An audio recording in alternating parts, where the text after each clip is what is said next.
সংগ্রাম দালালি না রাজপথ। উত্তরবঙ্গে কোনো পার্টি আছে? কোনো পার্টি আছে? চাপাইয়ে কোনো পার্টি আছে? গণঅভ্যুত্থানে কোনো পার্টি আছে? কোন সেই পার্টি? সবাই বলো, সারা দেশে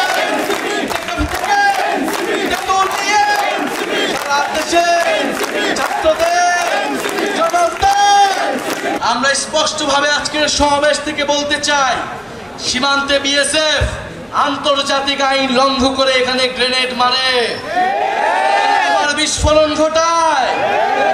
আমরা কিন্তু এই সব আগ্রাসন আর মেনে নিব না। অনেক কাল হয়েছে, সীমান্তে অনেক বাহাদুরি হয়েছে দাদাদের, সেই বাহাদুরির দিন শেষ হয়েছে। যদি আর কোনো সীমান্তে কোনো ধরনের পায়তারা করা হয়, যদি সীমান্তে আগ্রাসন চালানো হয়, সীমান্তে আমার ভাইদের উপর হত্যার চেষ্টা চালানো হয়, আমরা সীমান্তে লং মার্চ ঘোষণা করব।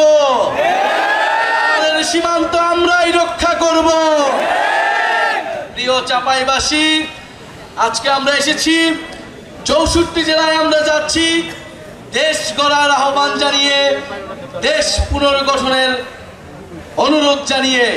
এই দেশ আপনার দেশ, আমার দেশ, শহীদের রক্তে রঞ্জিত দেশ।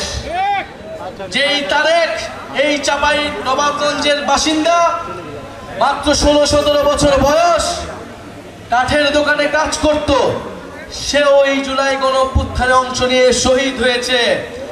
আপনার সন্তানেরা শহীদ হয়েছে, আহত হয়েছে দেশ সংস্কারের জন্য, নতুন বাংলাদেশের জন্য, সমৃদ্ধ বাংলাদেশের জন্য। সেই স্বপ্ন পূরণ করা আপনার আমার দায়িত্ব। আপনার আমার কাছে সেই স্বপ্ন হচ্ছে আমানত।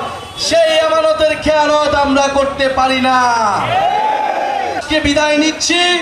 বিদায় নেবার আগে বন্ধুরা, আমরা আপনাদের কাছে প্রতিজ্ঞা চাচ্ছি, শপথ নিতে বলছি, নতুন বাংলাদেশের পক্ষে, রাষ্ট্রের মৌলিক সংস্কারের পক্ষে।